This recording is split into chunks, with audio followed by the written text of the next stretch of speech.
அதுதான் அந்த நந்தனை எரித்த தீயில் ஒரு ஒரு கொஞ்சம் எடுத்துட்டு வந்துதான் எரிய விட்டுருக்கான் என் தம்பி. அந்த நந்தன்ல கயிறைய வச்சிருக்கான் பாருங்க. கல்வி அறிவற்ற சமூகம், படிக்க பள்ளிக்கூடம் கல்வி என்ன சொல்றது, கல்வி வரவே மறுத்த சமூகம் நாங்க. SC ST schedule tribes, SC Paraiyar Devendrar எல்லாருக்கும் இடஒதுக்கீடு இருக்கு, 18 விழுக்காடுங்கிறீங்க. முதல்ல எஸ்டிக்கு கம்யூனிட்டி சர்டிபிகேட் இருக்கா, சாதி சான்றிதழ் இருக்கா? ஆதி தமிழ் குடி குறவருக்கு இருளருக்கு சாதி சான்றிதழ் இருக்கா? இல்ல. திருவண்ணாமலை மாவட்டத்தில் இல்லாம போராடும் போது இங்கிருந்து நான் வண்டி எடுத்துட்டு போய் இந்த மக்களோட உட்கார்ந்து பள்ளிக்கூடத்தை விட்டு கர்ப்பிணி பெண்கள் வேலைக்கு போகாம அந்த குறவர் குடி மக்கள் உட்கார்ந்து அவங்களோட உட்கார்ந்து போராடி 3000 பேருக்கு சாதி சான்றிதழை நான் பெற்றுக் கொடுத்திருக்கிறேன் என்றால் அப்ப எந்த நிலைமையில் அவன் மக்கள் இருக்கான்? சாதி சான்றிதழ் இல்லாதவன் என்ன சலுகையை பெற முடியும்? ரேஷன்ல அரிசி போடுறான், சரிதான், ரேஷன் கார்டுல தானே வாங்க முடியும், கார்டே இல்லையே.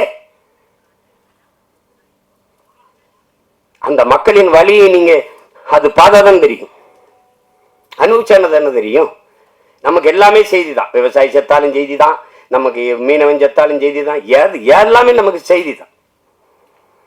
ஆனால் இந்த படத்தை பார்த்துட்டு அப்படி கடந்து போக முடியாது.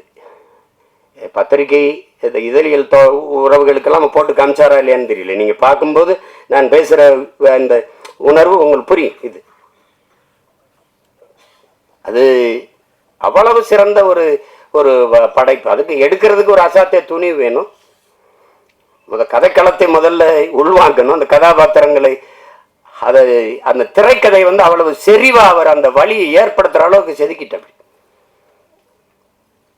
ரொம்ப அசாத்தியமான ஒரு படைப்பு. சமீப காலத்துல ஒரு நீங்க தெருவில் நடந்துகிட்டே போகும்போது ஒரு அழகான ஒரு இடத்த பார்த்தா நின்று கொஞ்ச நேரம் பார்ப்பீங்கல்ல, அப்படி எத்தனையோ படம் பார்த்து நீங்க கடந்து போனாலும் நந்தன் படத்தை கொஞ்ச நேரம் நின்று அப்படி பார்ப்பீங்க. அப்படி ஒரு தாக்கத்தை ஏற்படுத்தக்கூடிய படம். அதுங்க நம்ம இன்னைக்கு இல்லை, எத்தனை முன்னோர்கள் நம்ம முன்னோர்கள் பாடியிருக்காங்க சாதிய இழிவு தீண்டாமை கொடுமைக்கு. சாத்தா முத்துராமலிங்கத்தேவர் அவர்களை இன்னைக்கு எல்லாம் சாதியவாதியா தான் இந்த சமூகம் பார்க்குது, போட்டு அப்படி கட்டமைக்குது. சாதிய எண்ணம் கொண்டவன் அரசியலுக்கு வந்தால் நாடு நாசமாகி முடியும் பேசுனது அவர் தான். சாதிய சிந்தனை கொண்டவன் இறைவனையே வழிபடாறுகளை அற்றவன் அவர் தான். உன்கிரகை உயர்ந்தது உழைக்கிறகை தாழ்ந்தது என்கிற எண்ணம் எவருக்கும் இருக்கக்கூடாது. இறைவனுக்கு முன்பே 2 கையும் இணைத்துத்தான் வணங்குகிறோம் என்று சொன்னதும் அவர் தான். பிறப்பில் இல்லை தாழ்ந்தவன் உயர்ந்தவன். அவன் பெற்றிருக்கிற கல்வி அறிவு, அவனுடைய தனி மனித ஒழுக்கம், செயல்பாடுகள், இதை வைத்துத்தான் ஒருவன் உயர்ந்தவன் தாழ்ந்தவன் என்று இதைத்தான் அம்பேத்கர் சொல்றார். நான் குடிக்க மாட்டேன், மதம் இருந்த மாட்டேன், மனைவி தவிர வேற ஒரு பெண்ணை நினைக்க மாட்டேன், ஊழல் வர மாட்டேன், லஞ்சம் வர மாட்டேன். இந்த சமூகம் ஒழுக்கத்திற்கு என்னென்ன வரையறை வைத்திருக்கிறதோ அதையெல்லாம் கடைபிடித்து வாழ்கிற நான் இளிமகன், தாழ்ந்த சாதி.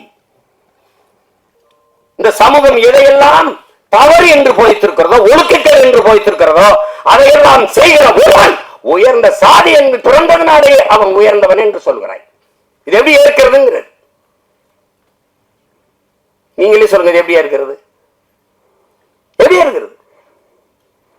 எங்க அண்ணன் கமலஹாசன் என்கிட்ட பேசுனதற்கு தனிப்பட்ட முறையில் நான் குளிக்காம ரெக்கார்டிங் தேட்டர் போவேன் தம்பி.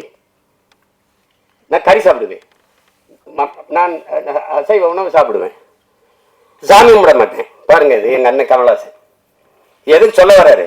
ஆனா இதுல எதையுமே செய்ய மாட்டாரு. ஐயா இளையராஜா சாமி கும்பிடுவாரு, கவிச்சு சாப்பிட மாட்டாரு, குளிச்சுட்டு தான் வருவாரு, எல்லாம் பண்ணுவாரு. அவர் பறையன், நான் ஐயன். புரியுதா? அந்த வேறுபாடு புரியுதா? சமூகம் எப்படி கட்டமைச்சிருக்கு பாருங்க. இப்ப யார் உயர்ந்தவர்? எது உயர்ந்தது? எதன் அடிப்படையில் நம்ம அதை பார்க்கிறோம்? அதுதான் பிரச்சனை.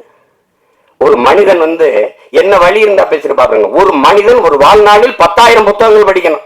இது சீன பழமொழி. ஐயா இறையன்பு எழுதின 10,000 மைல் பயணத்துல முதல்ல அதை எழுதியிருப்பார். 10,000 புத்தகங்கள் படிச்சிருக்கணும், 10,000 கிலோமீட்டர் பயணம் செஞ்சிருக்கணும். இது ஒரு மனிதனுடைய வாழ்நாள்ல.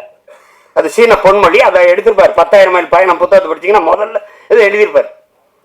ஆனால் 64,000 புத்தகங்களை படித்த ஒருவன் இருக்கான் உலகத்துல. தனி மனித நூலகம் தெற்காசிய கண்டத்திலேயே பெரிய நூலகமாக இருந்தது ஒருத்தனுடையதுதான்.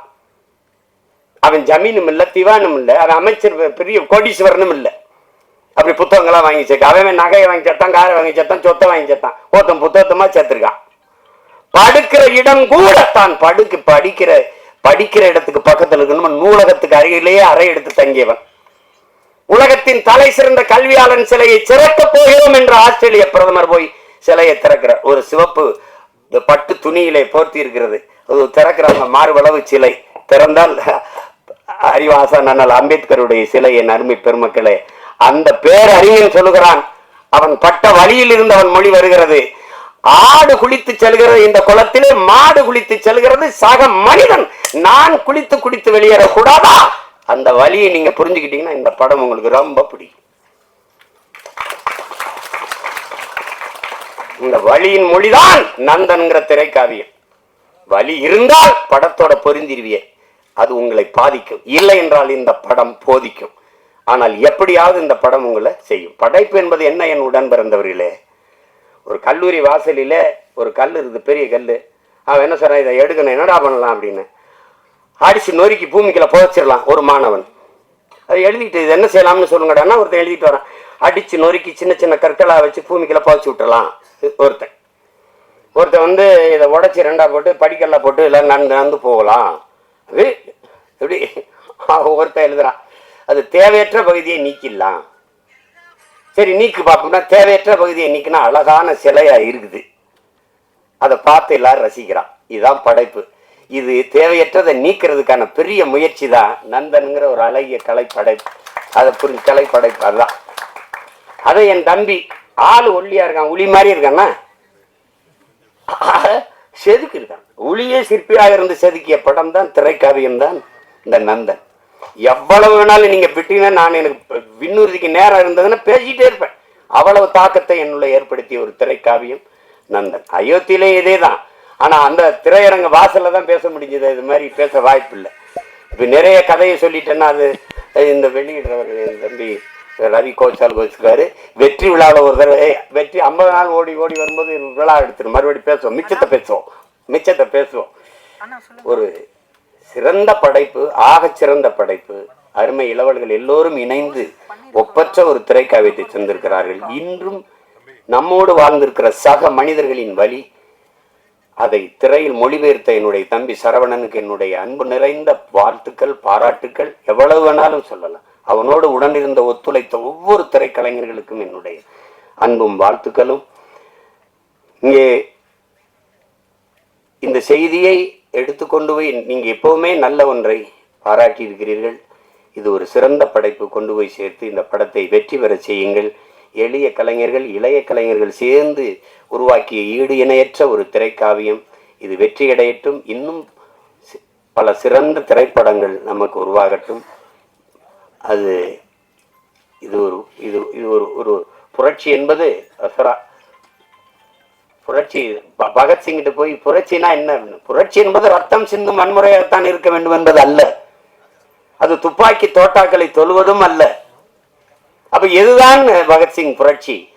வெளிப்படையாகவே அநீதிகளால் கட்டமைக்கப்பட்ட சமூகத்தை தகர்த்து முற்றுமுழுதாக புதிய ஒரு சமூகத்தை படைப்பதுதான் புரட்சிங்கிறான். அப்படி ஒரு புதிய ஒரு சமூகத்தை படைப்பதற்கான முயற்சி தான் நந்தன் படம் ஏற்படுத்த போகிற புரட்சி. புரட்சி என்பது ஒவ்வொரு மனிதனின் காலுக்கு கீழே காத்து கிடக்கிறது காய்ந்த சருகுகளாக, ஒரு தீக்குச்சியின் உரசலுக்காக. அந்த தீக்குச்சி தான் நந்தன் பற்ற வைத்து போடுகிற தீக்குச்சி. அன்பிற்குரியவர்களை, புரட்சி தீ பற்றி எரியட்டும். மாற்றம் என்பது மானுட தத்துவம். மாறாது என்ற சொல்லை தவிர மற்றவை அனைத்தும் மாறிவிடும். மாறுவோம், மாற்றுவோம். புரட்சி ஓங்க.